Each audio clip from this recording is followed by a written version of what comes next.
예, 우리 찬송가 324장 함께 찬양했습니다. 예수 나를 오라네.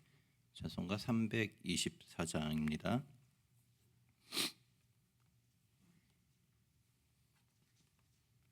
찬송가 324장 예수 나를 오라네 함께 찬양하겠습니다. 예수 나를 오라네 예수 나를 오라네 어디든지 주를 따라 주와 같이 가려네 주의 인도하심 따라 주의 인도하심 따라 어디든지 주를 따라 주와 같이 가려네 겟세마네 동산까지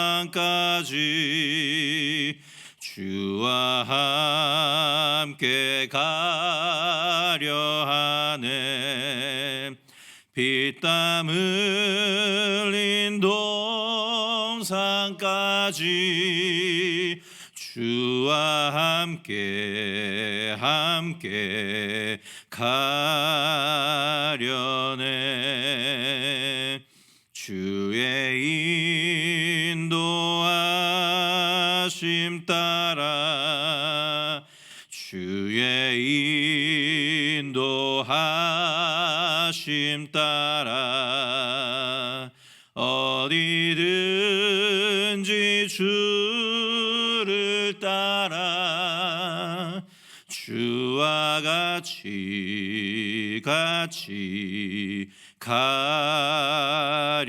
가려네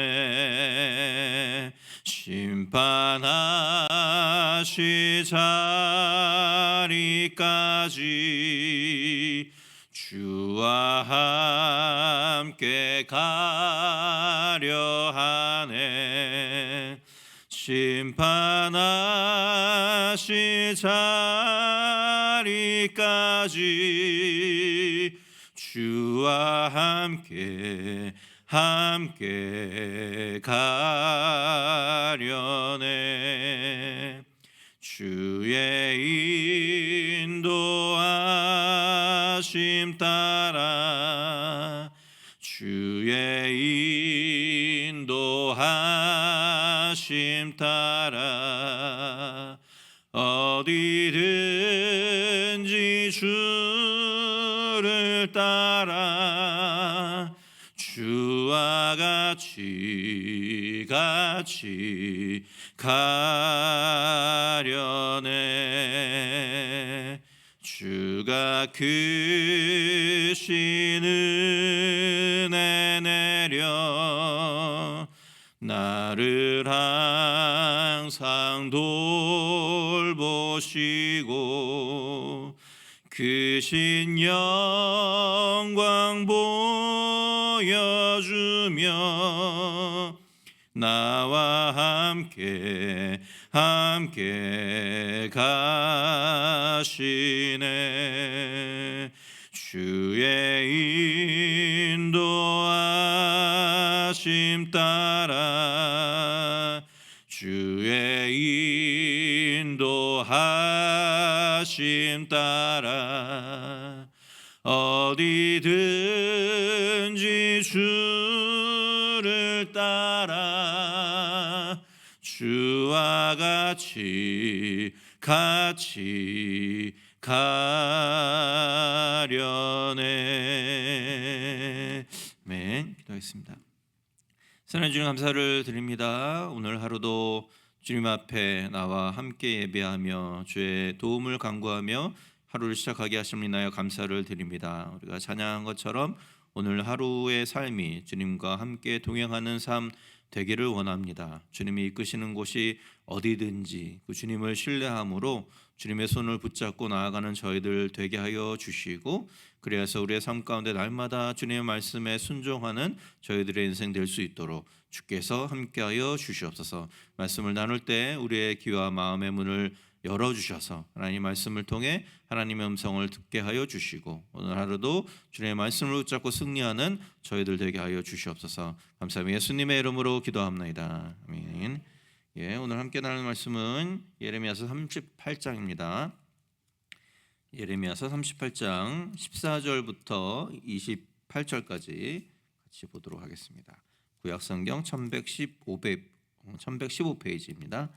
예레미야서 38장 14절에서 28절까지 말씀 하셨으면 제가 봉독해 드리도록 하겠습니다.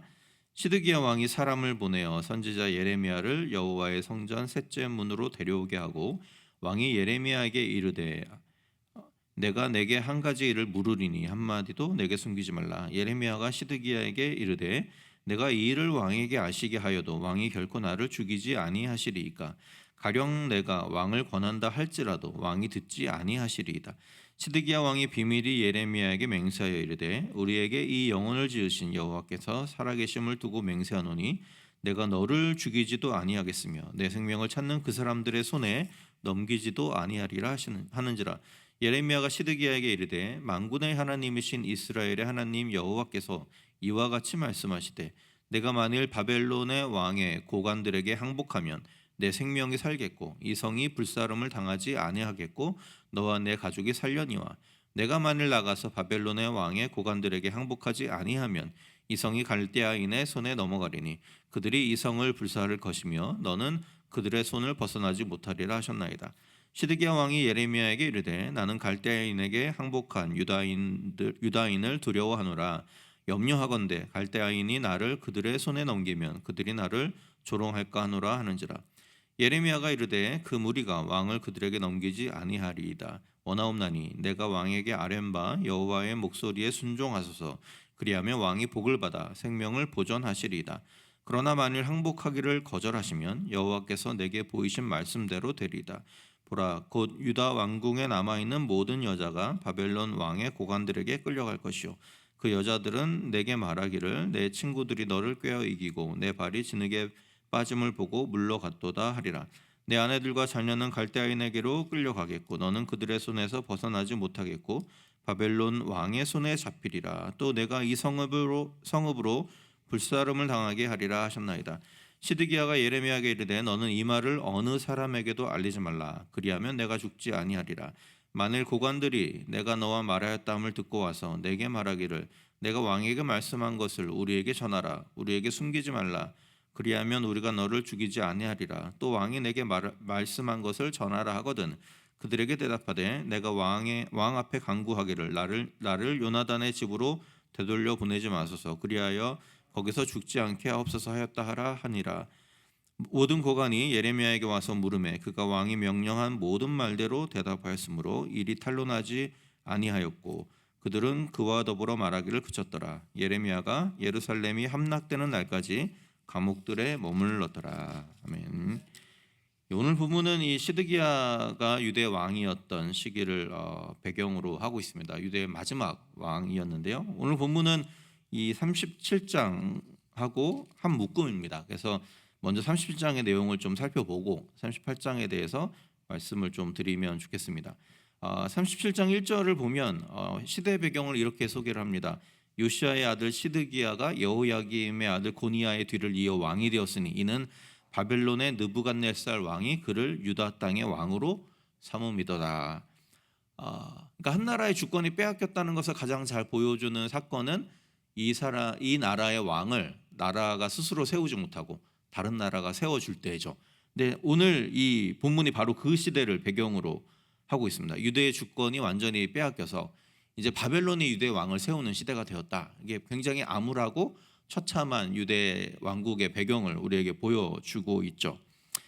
그래서 아마도 이 시드기야 왕은 비록 왕족이었지만 요시아 왕의 그 아들이기는 했지만 다른 왕들에 비해서는 아마도 정통성이 약한 왕일 수밖에는 없을 것입니다. 바벨론이 자기를 세운 섭정왕 같은 그런 느낌이기 때문에요. 자신의 그런 한계를 인식해서였는지 그는 이전의 왕이었던 여호야김과는 달리 예레미야를 통해 주신 하나님의 말씀에 굉장히 관심을 보이는 그런 모습을 보여줍니다. 그래서 37장 시작하는 부분을 보면 시드기야 왕이 사람을 예레미야에게 보내가지고 이런 부탁을 합니다. 우리를 위해 여호와께 기도해달라, 이런 부탁을 하죠. 아마도 그가 예레미야에게 기도를 부탁한 이유는 그가 정치적으로 큰 결정을 하는 가운데 있었기 때문이라고 보입니다. 어제 말씀드린 것처럼 예레미야에서 반복되는 내용 중에 하나가 유대 왕들이 애굽에 의지해서 어떻게든지 바벨론을 쫓아보려고 하는 그런 노력을 했다라고 말씀드렸는데, 오늘 오늘 이 시드기야 왕도 마찬가지 상황 가운데 있습니다. 당시에 그러니까 바벨론과 애굽이 서로 이제 견제를 하는 일들이 왔다 갔다 합니다. 바벨론이 우세할 때가 있고 애굽이 우세할 때, 바벨론이 우세하면 애굽은 잠깐 피하고요.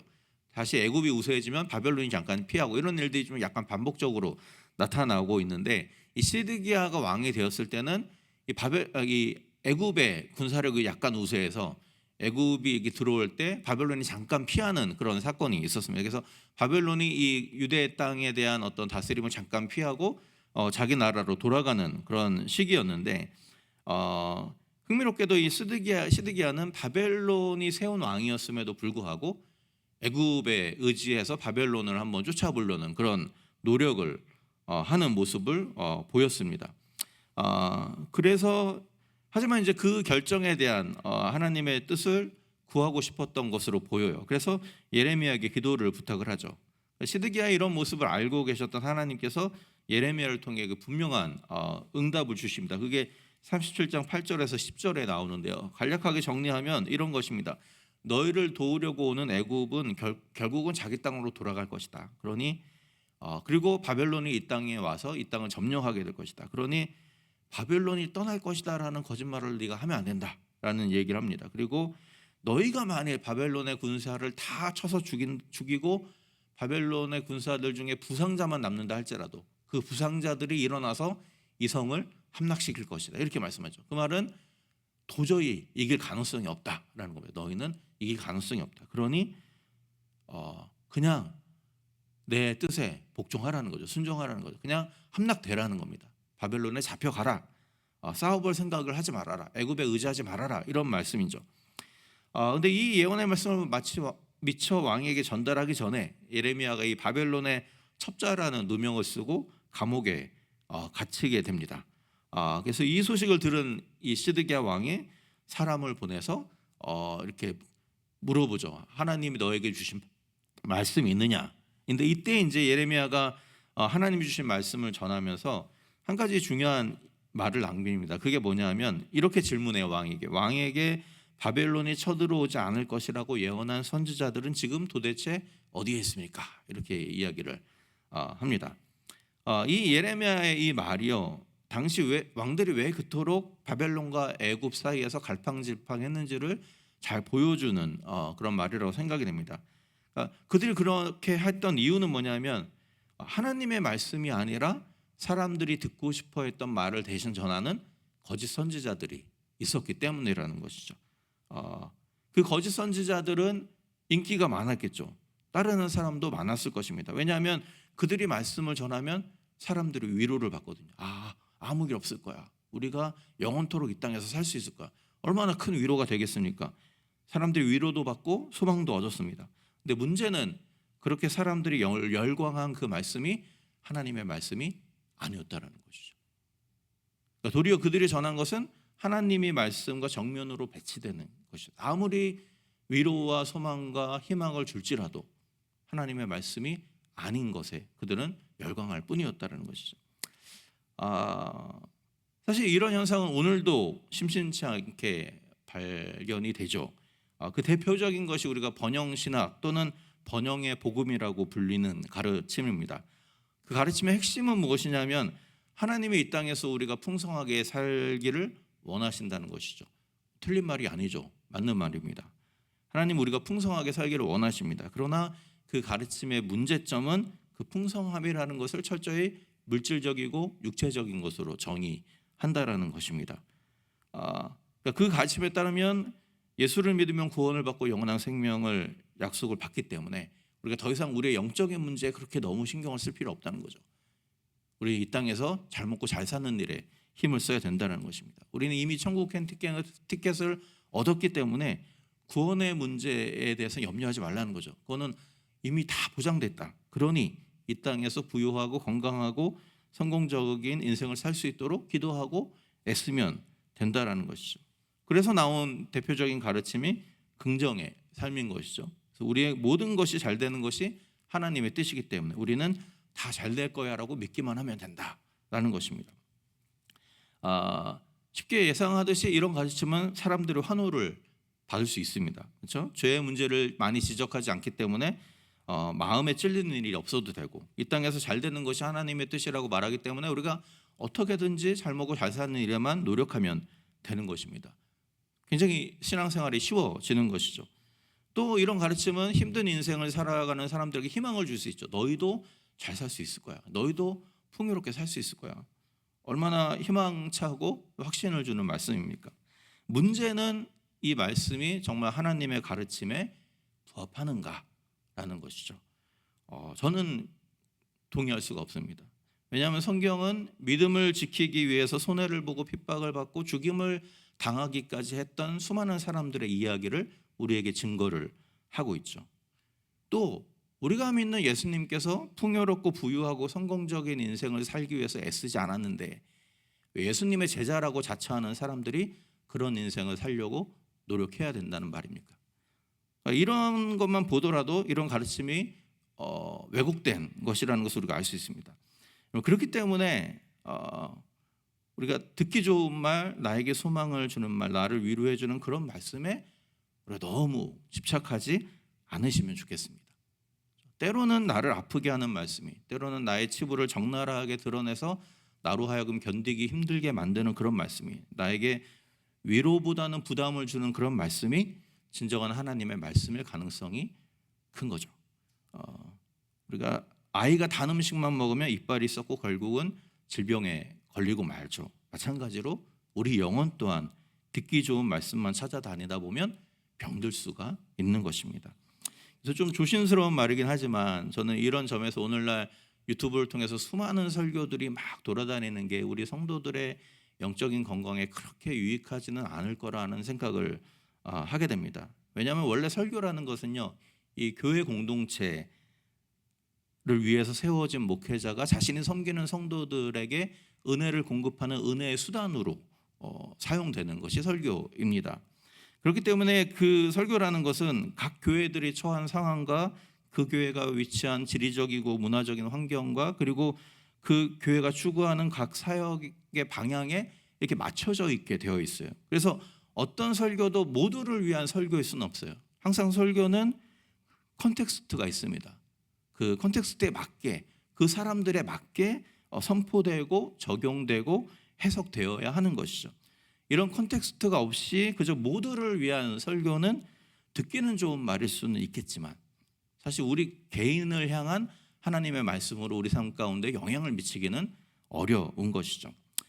그렇기 때문에 가장 좋은 설교는 무슨 대단한 유명한 설교자의 설교가 아니라 자신의 교회를 목양하기 위해 하나님이 세워주신 담임 목회자의 설교가 우리에게 가장 훌륭한 설교입니다.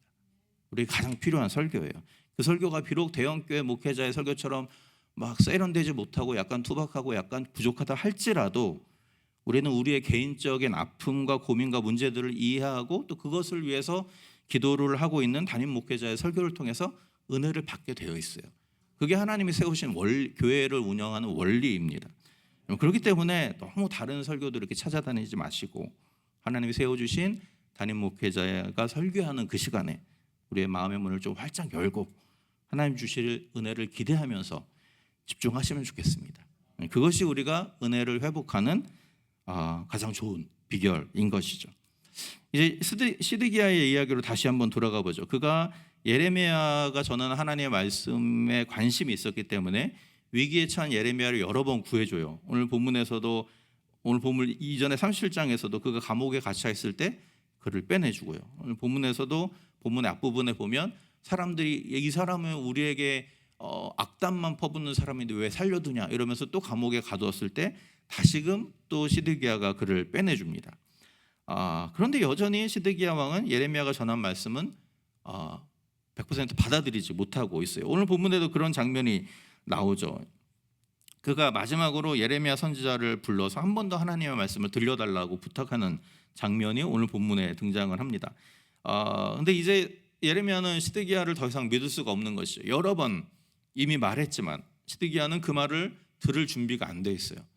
괜히 그에게 이 말을 전했다가 또다시 자기가 예루살렘의 멸망을 전했다는 소식이 전해지면 자기만 위태로워질 수밖에 없죠. 그래서 당신은 어차피 믿지 않을 것이 아닙니까? 이렇게 반응을 합니다. 그런데도 예레미야에게 막 부탁을 해가지고 하나님이 전하신 말씀을 듣게 되죠. 그 말씀의 요지는 예루살렘의 함락은 이미 결정된 것이니 당신은 바벨론에게 항복하라는 것이었습니다.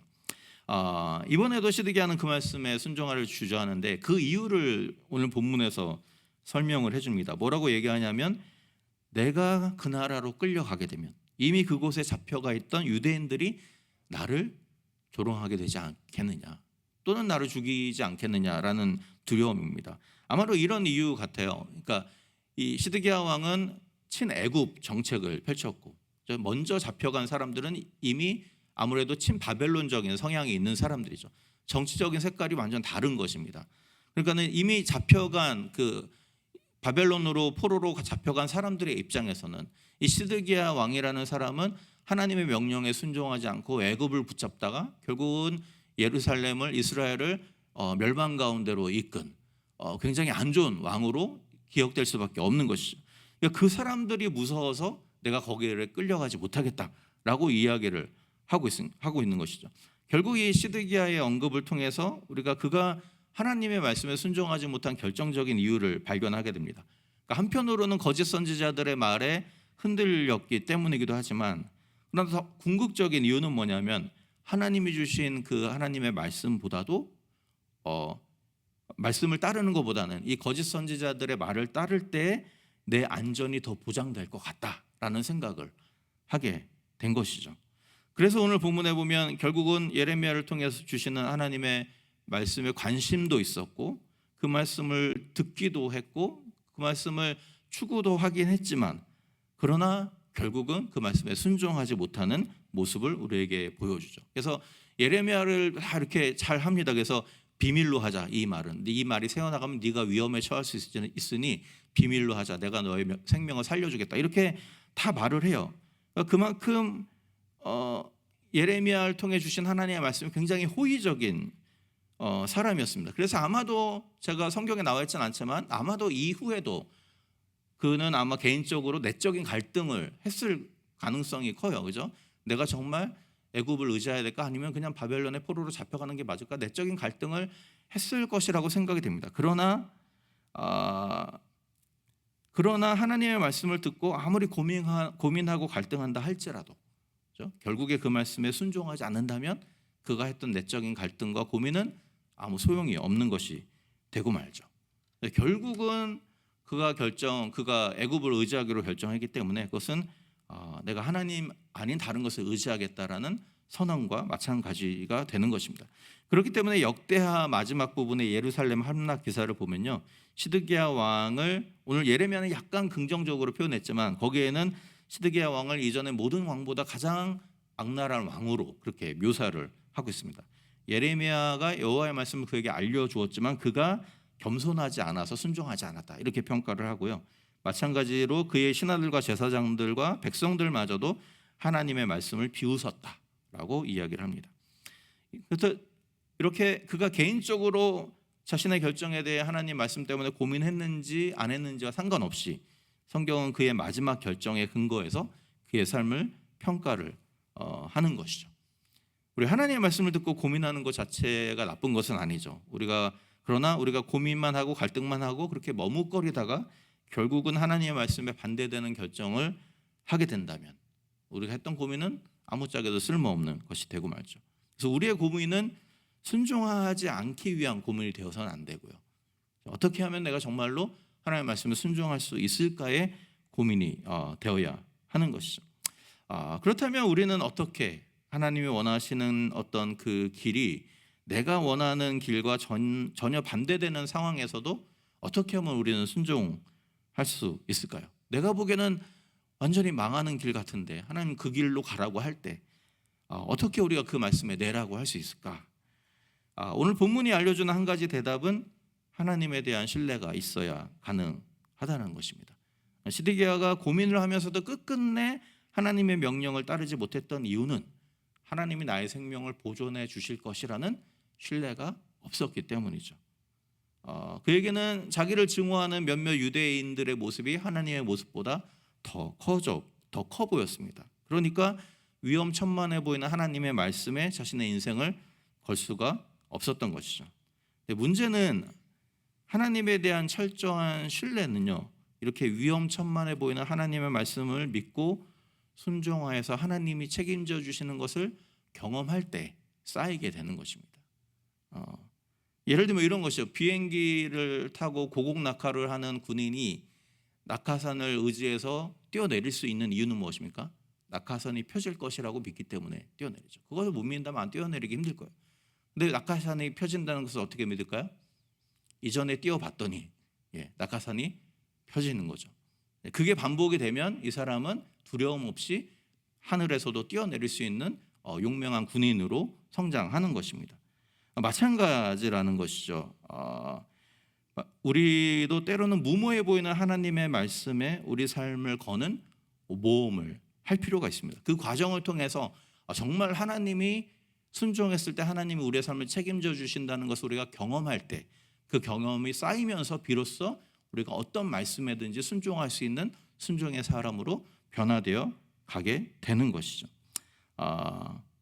그렇기 때문에 하나님이 요즘 여러분 각자에게 어떤 마음을 주시고 어떤 말씀을 주시는지 저는 잘 알지 못하지만 혹시 하나님께서 어떤 부담스러운 일로 여러분들에게 자꾸 말씀하시는 상황이 있다고 한다면 혹시 내가 보기에는 위험천만해 보이는 일인데도 하나님 자꾸만 그 일에 마음을 쓰이게 하시는 그런 일이 있다고 한다면 여러분의 삶을 하나님의 인도하심에 걸어보시는 여러분들이 되면 좋겠습니다.